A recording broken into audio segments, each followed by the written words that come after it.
বাংলাদেশ জামায়াতে ইসলামীর প্রাক্তন ভারপ্রাপ্ত সেক্রেটারি জেনারেল জনাব এটিএম আজহার সাহেবকে ফ্যাসিস্ট সরকারের আমলে তখনকার দিনের আপিল বিভাগ মৃত্যুদণ্ডাদেশ প্রদান করেছিল। সেই মৃত্যুদণ্ডাদেশের বিরুদ্ধে আমরা রিভিউ আবেদন দায়ের করেছিলাম। সেই রিভিউ আবেদন আজকে আংশিক শুনানি হয়েছে। আগামীকালকে সকালবেলা আবার টপমোস্ট আইটেম হিসেবে শুনানি হবে। আজকে প্রাথমিকভাবে কথোপকথনের এক পর্যায়ে মাননীয় আপিল বিভাগ সন্তুষ্ট হয়ে আমাদের কাছে এডিশনাল গ্রাউন্ড চেয়েছেন, কোন কোন গ্রাউন্ডে রিভিউ করা হবে। তার জন্য আমরা 60টি গ্রাউন্ড তৈরি করা হয়েছিল আগেই।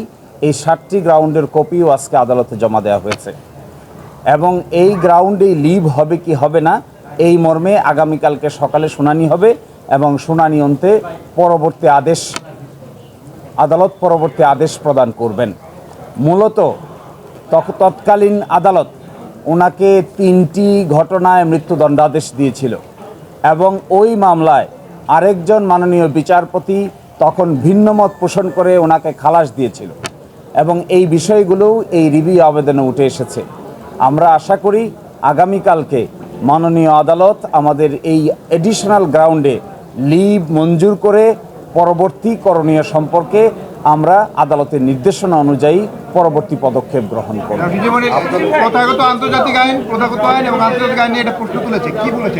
যে এখানে মূল প্রশ্ন উঠেছে যে কাস্টমারি ইন্টারন্যাশনাল ল বা প্রথাগত আন্তর্জাতিক আইন বাংলাদেশের যুদ্ধাপরাধ ট্রাইব্যুনালের ক্ষেত্রে প্রযোজ্য হবে না মর্মে অতীতের আদালত বলেছেন।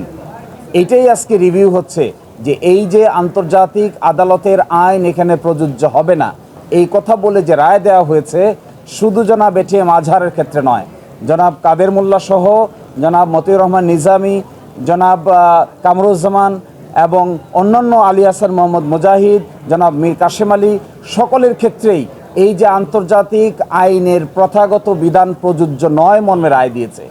আজকে যে রিভিউ পিটিশনের আলোচনা উঠেছে সেখানে উঠেছে অতীতের সবগুলো রায় এই যে একটি ফাইন্ডিং তারা দিল এবং এই মানুষগুলোকে মৃত্যুদণ্ড দিয়ে এক্সিকিউট করা হলো। আজকে যদি সেই সব রায়গুলো এই পয়েন্টে রিভিউ হয় তাহলে আন্তর্জাতিক আইনের অ্যাপ্লাই না করার কারণে যে অবিচার হয়েছে সেটা নতুন করে আবার প্রমাণিত হবে।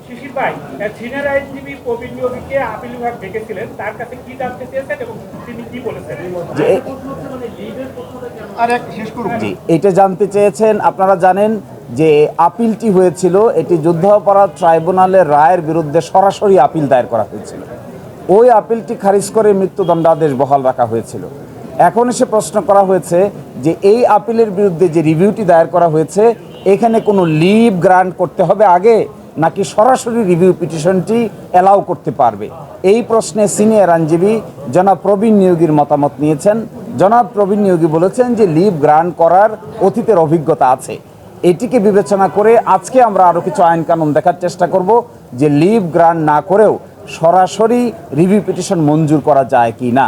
আগামীকালকে সকালে এই আইনের বিধানগুলো মাননীয় আদালতের সামনে উপযুক্ত পন্থায় দায়ের করা হবে। আপনাদের এই আজকের যে বক্তব্য ছিল সেখানে শুধু আইনের বিষয় ছিল নাকি আরো অন্য বিষয় আমরা দেখেছি আপনারা সিস্টেমের বিভিন্ন বিষয় নিয়ে কথা বলছেন? যে এখানে কথা উঠেছে যে কাস্টমারি ইন্টারন্যাশনাল ল ছাড়া অর্থাৎ প্রথাগত আন্তর্জাতিক আইনের যে বিধান এই বিধান ছাড়া ইন্টারন্যাশনাল ক্রিমিনাল কোর্টের কোনো বিচার করা সম্ভব নয়।